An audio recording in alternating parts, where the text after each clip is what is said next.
Game time once again. Let's introduce the third Assault from the Shadows deck, the Tyrell Assault from the Shadows. I have to say that I really had a hard time finding any reason to justify this agenda with Tyrell. I think this is like there's still more reason to run this with Tyrell than the other 5 factions that I'm not tested it with yet. But I still think that it's like the one good thing that you can maybe do is if you can actually use this Queen of Thorns to put one of your many very large characters into play for free. That's sort of the only thing that can seriously justify the agenda. There's just not that much else there that is actually very good, which is a little bit sad because they did release this card. What is it called? It's some type of diplomat. Let me see if I can find it. I think it's a cost 3, so let's organize by cost, and we can probably find it. Maybe Shrewd Diplomat? It is Shrewd Diplomat. And this card I don't really understand. It's a power monocon, and you have to pay 5 to ambush it. And it's like a really terrible core set Aereo Hota because it removes them out of the challenge, but it stands them up. So it just seems bad. It's not even in my assault deck, even though this seems like they were trying to make a pretty good Shadows card here. But in my opinion, totally failed and not a good card and not even worth using. So the deck we've gone for here is, for some reason I have the editor open. I'll just save.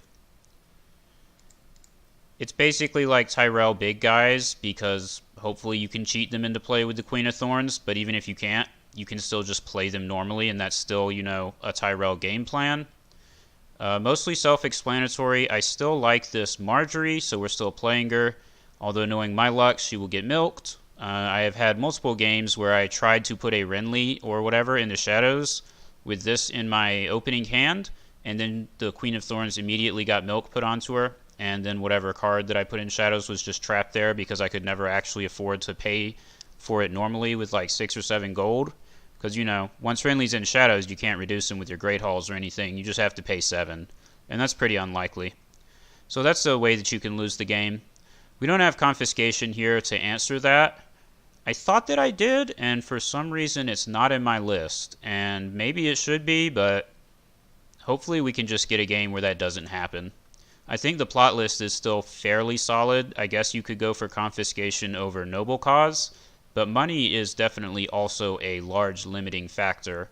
It's tempting to even have 2 trade routes instead of a Noble Cause, but I think the way the plots are now is fine. You open with Peace and Prosperity.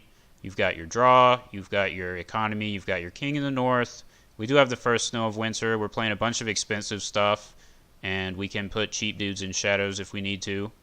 And your Valar Morghulis, because you have bodyguards and ladies in waiting.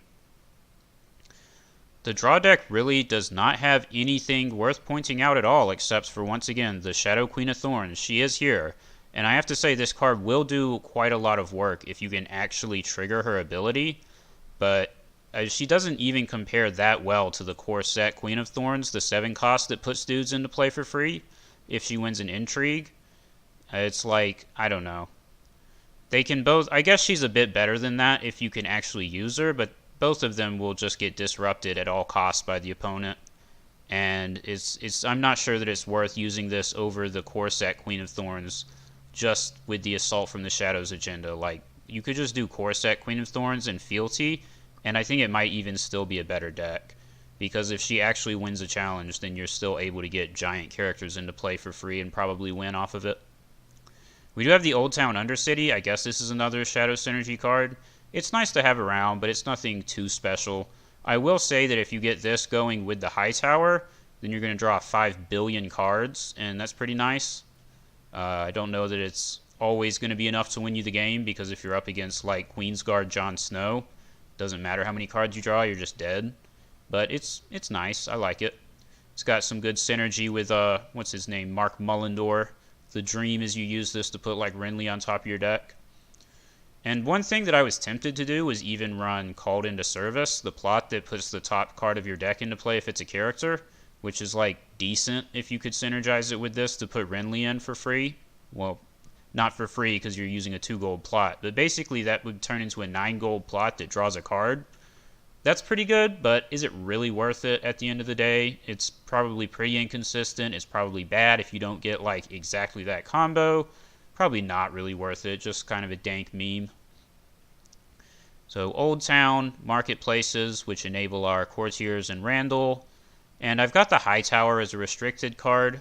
Theoretically, this has Shadow synergy. In practice, it's just hard to get enough stuff into Shadows and like afford to bring it out in weird phases to trigger this extra times. It's not really that practical, but it's still a solid card to have around in general. If you can just get it early on in the game and it sits there, it can draw you a million cards and be pretty good.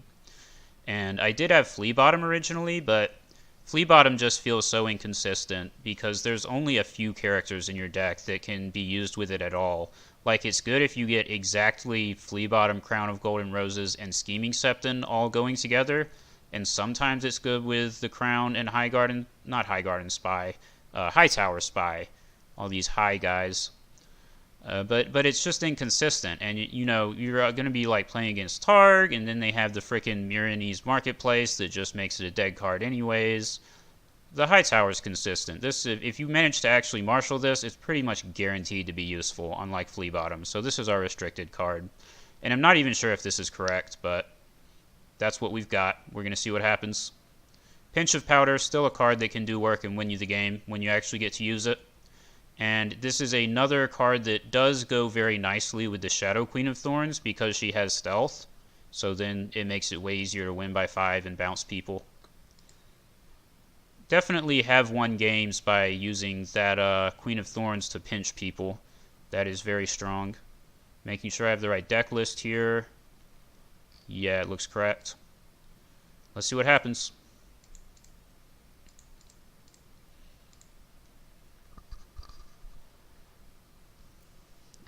Trying to think about bad matchups for the deck. I think the bad matchup is just anything that runs milk. Because I don't have confiscation, so if I like set up Marjorie and she gets milked, you can just lose because of that.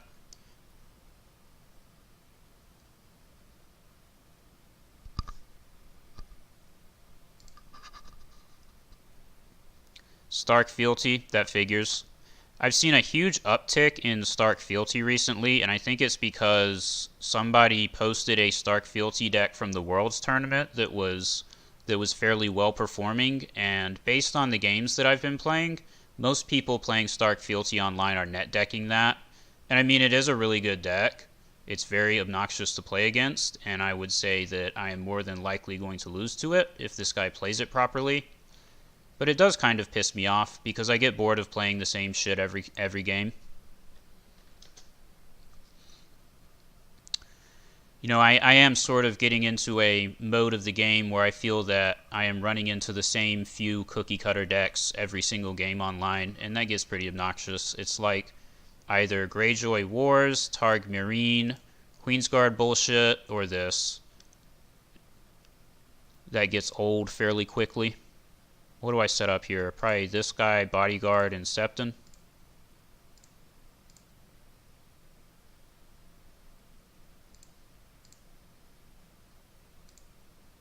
Peace and Prosperity looks pretty good. We don't have an attachment for it, but that's fine. The attachment discount is the smallest one anyways. If we get a 3 character discount, 3 gold rather, and 2 gold location discount, then it's still a 7 gold plot that is safe against Summer Harvest. I'm guessing he has Time of Plenty though. My experiences have told me that this deck is a Time of Plenty deck.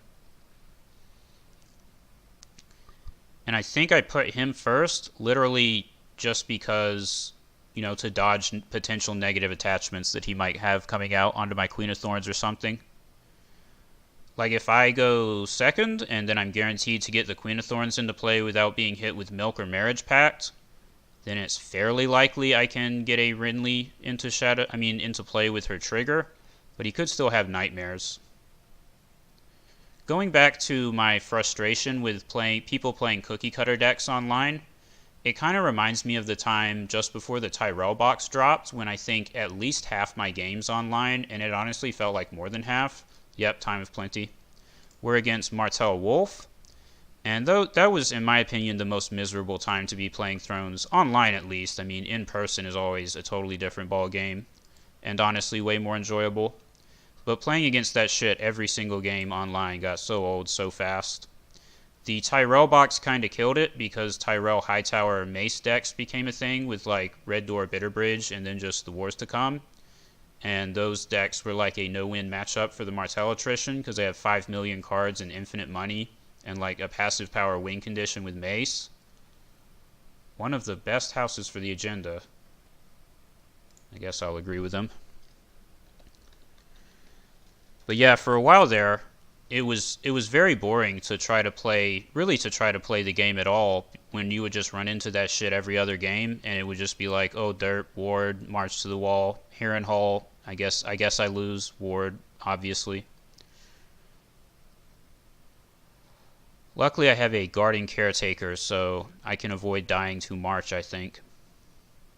If I did not have another chump in my hand, the game would be over now because next plot he would do march to the wall. So I think I do Arbor Marketplace. If I was paying closer attention, I could have even Shadows my Rose Road to get it into play before I collected gold, but whatever. Yeah, I can't pay for the high tower. I mean, I can, but that's not really worth it. I'll just go for the Marketplace. It's also economy. Then the character we want is definitely the Queen of Thorns. He has 0 gold for Nightmares, so maybe she can actually pop off.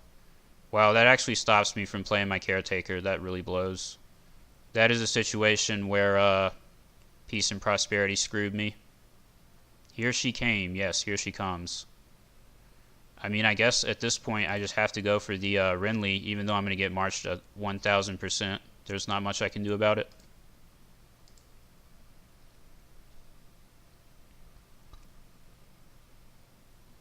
Probably have to discard my Knight of Flowers for March. That sucks.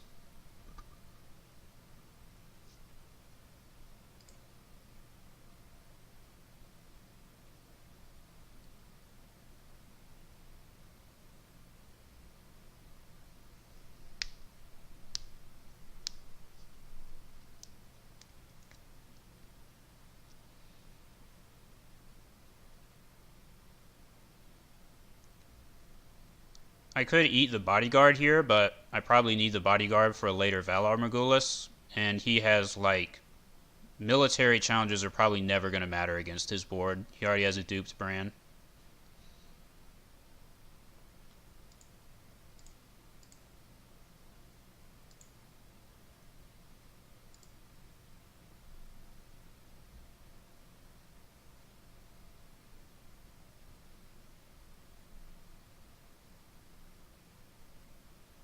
Maybe I defend this. I don't know. I think I'm going to let him have it and try to win Intrigue against him. I think I have a lot of card draw available with my deck in my hand. That's unfortunate. I didn't really want to lose Marjorie, but I don't think it's the end of the world. And we obviously don't defend the 1 strength power challenge when we have no power on the faction card.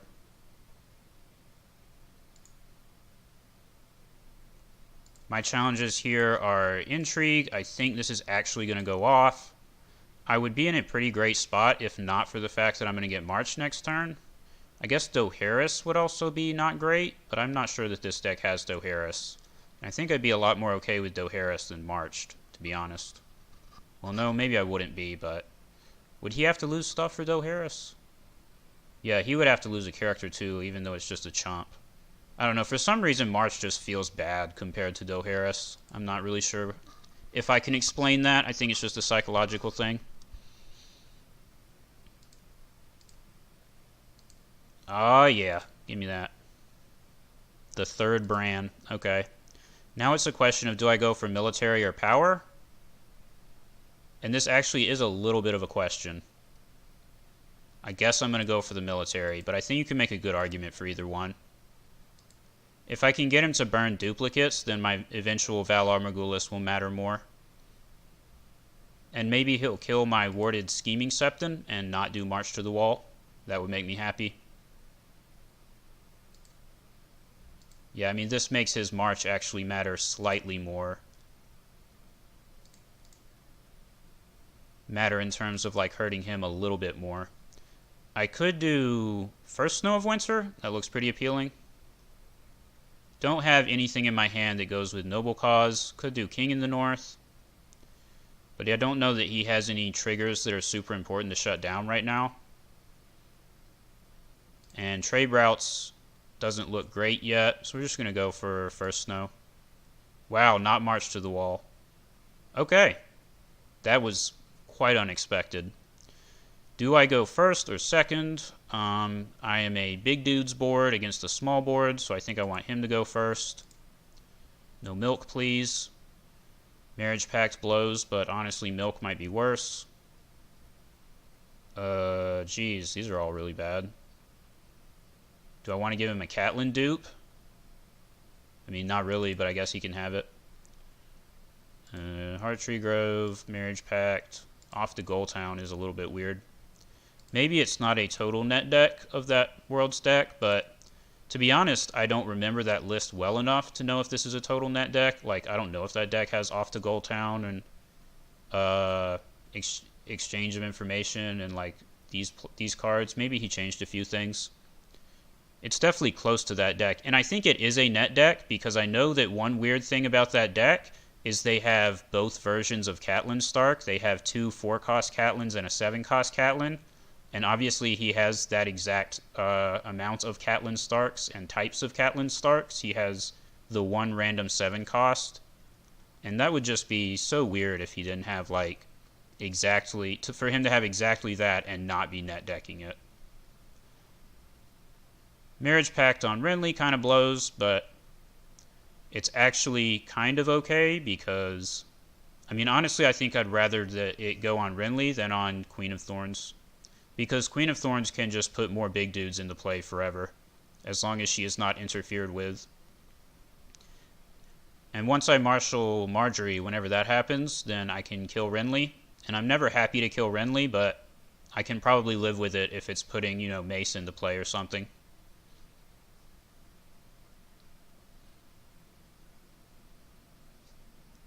Do I do my Shadow Rose Road thing? No, because I have Queen of Thorns. Next turn is probably Noble Cause to marshal whichever one of these I don't use with the Queen of Thorns this turn.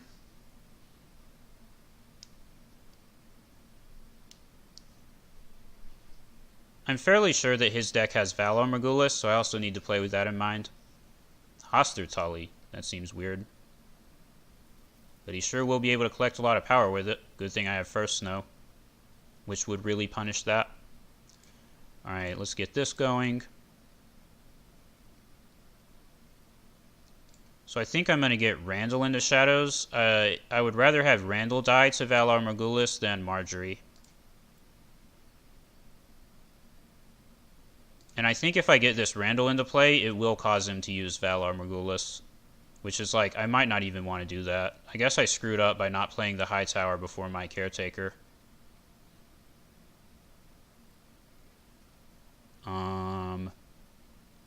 It's between Old Town, Undercity, or High Tower. I guess I still am going to play the High Tower, even though I totally misplayed. Too busy talking. Oh, wow. I forgot I played First Snow of Winter. You tripped me out because he actually marshaled that Hoster Tully, so I was like, well, it's not my first Snow turn. Yeah, surely he does Valar Morghulis next turn with this situation. So I will probably just keep Randall in Shadows because I don't want to bring him out into a Valar that he's just going to die to anyways. I think that's my strategy here. Can't really defend this. Poor Renly with the Marriage Pact. Don't get Marjorie again, please. I'm not going to be very happy if that happens. Are you kidding me? That's insane, but that's pretty typical of my luck with this game, so whatever. I still have 5 million big characters that I can draw sooner or later in my deck. I'm going to go for military and power on my challenges, so I think he can have this. I probably should have defended that in second thought.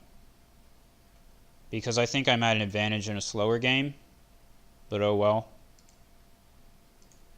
He's over reserve, and he has a million cards, so I don't care too much about the intrigue.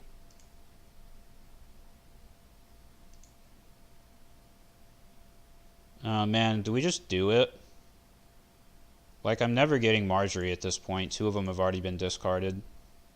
But then if he does Valar Morghulis, like, every good character in my deck is dead. Yeah, I think it's just too much of an overcommitment into the Valar Morghulis if I do that. I may end up regretting that. And the military here will force him to either kill Bran or use a dupe, in which case, if he does Morghulis, then he has to lose his Catelyn. So he's not going to do the Morghulis, which makes sense because I didn't bring Randall out of Shadows. I can always get Randall next turn. It's not like I have to do it now.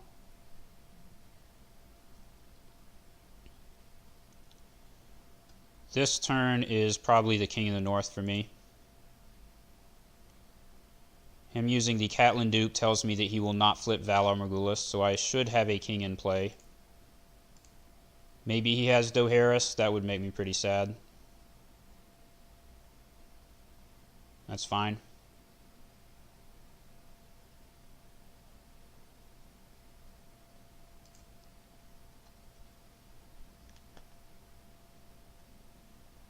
One thing is I do not think this deck has any king cards, as Stark actually does not tend to have kings at the moment.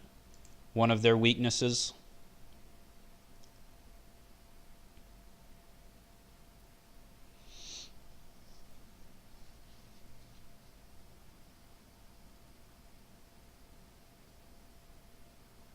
They have that guy. I don't like that guy, but he's still not a king.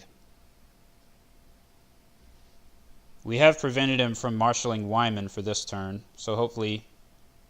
I mean, surely he has a Wyman in his hand.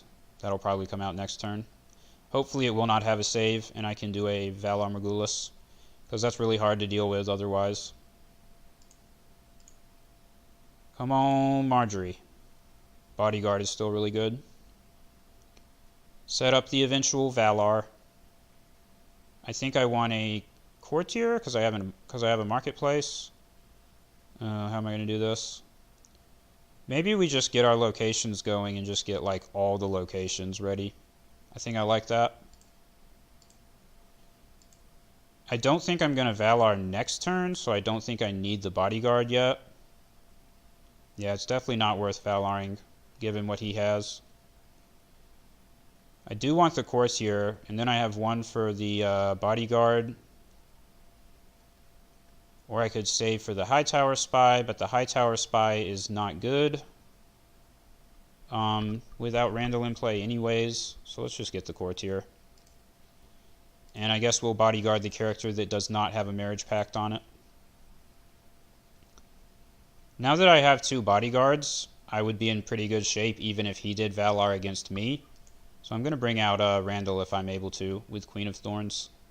Please no nightmares.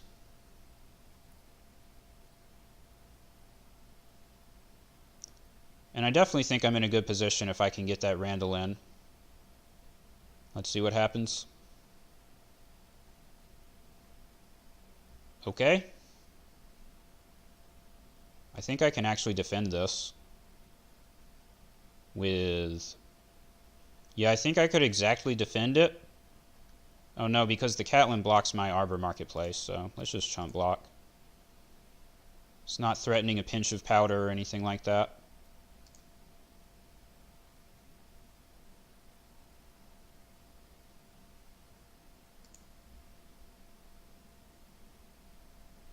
Yeah, understands that given the board states, all he can really do is try to go for like claiming power and renown. Military and intrigue aren't going to bother me too much with what I've got. So let's do intrigue first, and then Randall can claim a bunch of power.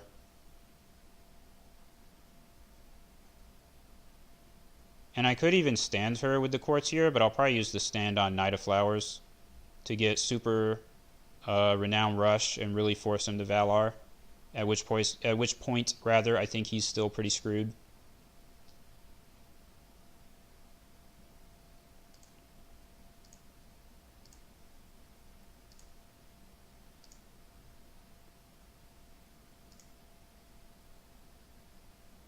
Great Hall doesn't seem useful at this point. We've got all our big dudes in play.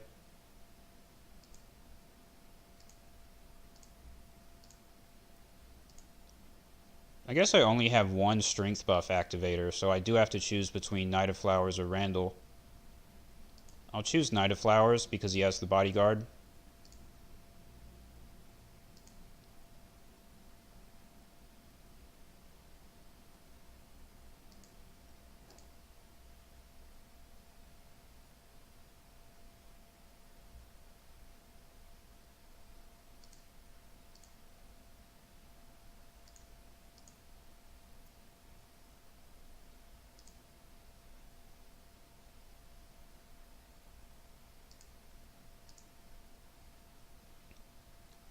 And let's get our old town. Arbor Marketplace. Okay. I guess I can't complain about that low roll. I'm still in a pretty good position. Wow. I literally forgot that this goes with Old Town Undercity. I knew what I put on top of my deck with Old Town Undercity.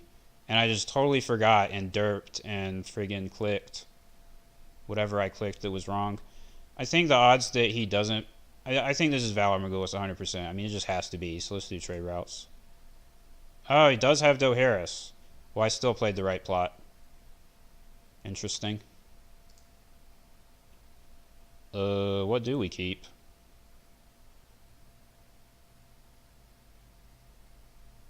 Actually, kind of a hard choice. I think we always keep these.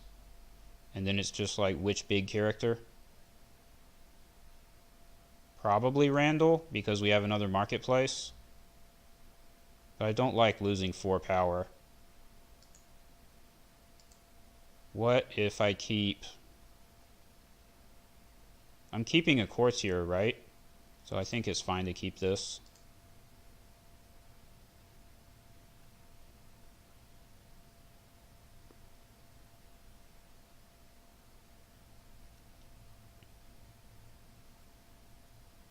I'm not sure how this works with the marriage pact. I think he can lose his brand for the marriage pact and he doesn't have to actually sacrifice one of his big dudes.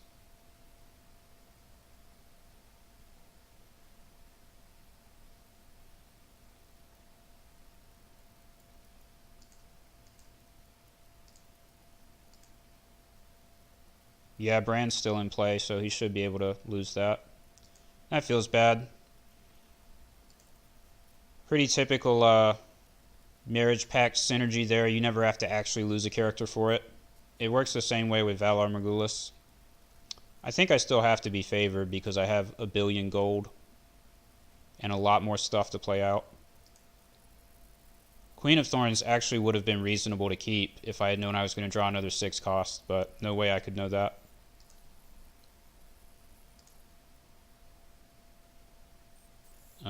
Always want Mark Mullendor. Okay, I just drew another one. That's pretty good. That's pretty damn good. Always want a Scheming Septon. I could either play the Bodyguard or save for the Hightower Spy if I think I'm going to win this turn. I think the Bodyguard's more important because he could still try to do Valor Morghulis next turn. Oh, and the Septon lets me use the Spy anyways, so pass. Now I can do the spicy Mullendor Undercity combo. Should be fun. Unless he has another marriage pact. Of course he does. Well, that's unfortunate. But it's probably not the end of the world. That sucks. Definitely don't like that. Well,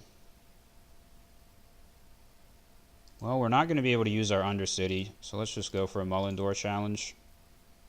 She actually blocks Mullendor's ability. Well, if he wants to use her to defend, I'm fine with that. Totally happy with that.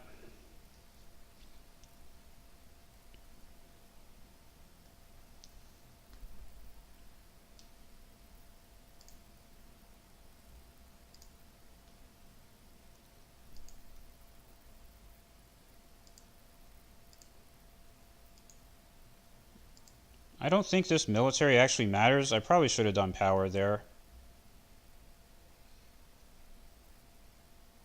But oh well.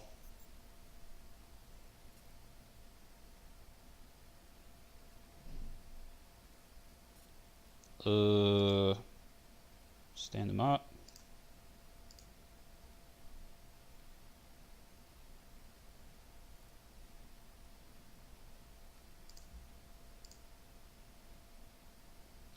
Because, yeah, he just takes the dupe and, like, he's still safe from Valar with this Rob, so it really doesn't matter. Pretty sure that should have been power for me.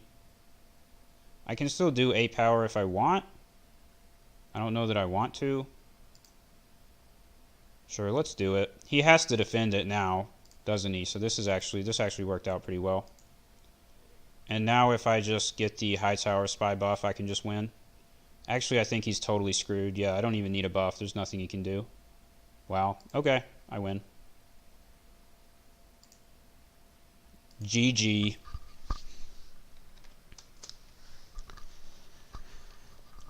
Well, that was definitely a good game to show for Tyrell Shadows.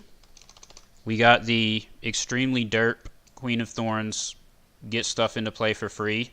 So we actually did the one thing that legitimately justifies our agenda. And even though we played suboptimally, we ran him over with, you know, just a humongous wall of green cards. We had a really good start in terms of we just drew a really good series of economy cards, and we were able to get all our locations in play. The game didn't really even go on long enough for this incredible amount of draw power that I have to really matter, but it would have kept me in a pretty good spot even going forward because I can just draw so many cards. I mean, that's one, that's another one.